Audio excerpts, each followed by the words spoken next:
അല്ല അതിനെന്തൊരു പരിചയം? അതിന് പരിചയമൊന്നും വേണ്ട.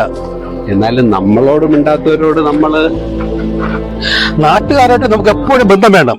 ഇങ്ങോട്ട് സംസാരിക്കാത്തവരോട് അങ്ങോട്ട് ഇടിച്ചു കയറണം. ഇതാ വരുന്ന ആളിനറിയാമോ? കണ്ടിട്ടുണ്ട്, പരിചയമില്ല. നമുക്ക് പരിചയപ്പെടാം. ഹലോ, സുഖമാണോ? ആ വളവിന്റെ അവിടെയല്ലേ വീട്? എനിക്കറിയാം. അച്ഛന് ജോലി പിന്നെ മറ്റെവിടെ അല്ലേ? പട്ടാളത്തിലായിരുന്നു. അതെ അതെ, എനിക്കറിയാം. മോന്റെ പേര് സേവിയർ. എവിടെ ജോലി? ടെക്നോ പാർക്കിലാ ജോലി. ഇന്ന് ബൈക്ക് എടുത്തില്ല ഏട്ടാ, ബസ് ജംഗ്ഷനിൽ വരും.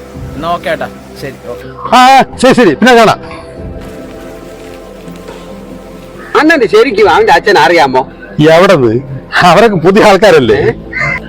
ഞാൻ നേരത്തെ പറഞ്ഞില്ലേ, ഇങ്ങനെയാണ് ആൾക്കാരെ അറിയുന്നത്.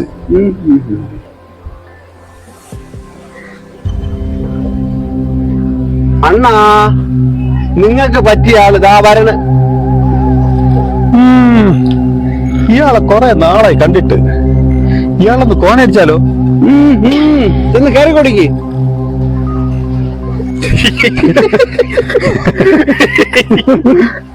അയ്യോ, ഹലോ, കാണാനില്ലല്ലോ. കാണാനില്ലല്ലോ എന്നാണ് പുള്ളി ഉദ്ദേശിച്ചത്.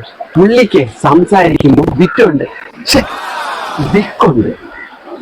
കണ്ട മുണ്ടുമില്ല, വിളിച്ചാ നിക്കറുമില്ല. എന്ത്? കണ്ട മിണ്ടേ ഇല്ല, വിളിച്ചാ നിക്കയില്ല. അതാണ് പുള്ളി ഉദ്ദേശിച്ചത്. ചോദിച്ചാ പറഞ്ഞില്ലെന്ന് വേണ്ട, വിടില്ലായിരുന്നു. വിടില്ലേ? അതല്ല, ഇവിടില്ലായിരുന്നു ഒന്ന്. പിന്നെ എനിക്കും സംസാരിക്കുമ്പോ വിക്കുണ്ട്. രണ്ടുപേർക്കും വിക്കുള്ള സ്ഥിതിക്ക് ഇങ്ങോട്ട് ചേരുന്നോ? നമ്മോട് ചേരുന്നോ എന്നാണ്. ഓ, അത് മനസ്സിലായി. ഇനി ഈ ഇരിങ്ങാലക്കുടക്കാരന്റെ ആവശ്യമില്ല. ഇരിങ്ങാലക്കുടക്കാരനോ? ഇടനിലക്കാരനെന്നാണോ ഉദ്ദേശിച്ചത്? അപ്പൊ മനസ്സിലായി അല്ലേ? പഠിച്ച്. രാവിലെ എന്റെ കൂടെ എങ്ങോട്ടാ? ടൗണിലേക്ക്. എന്താ വരുന്നോ? ആ ഇല്ല, കന്നിട്ട് വേണം. വന്നിട്ട് കാണാന്നാ. എന്നാ പോയിട്ട് വരീ. ഏ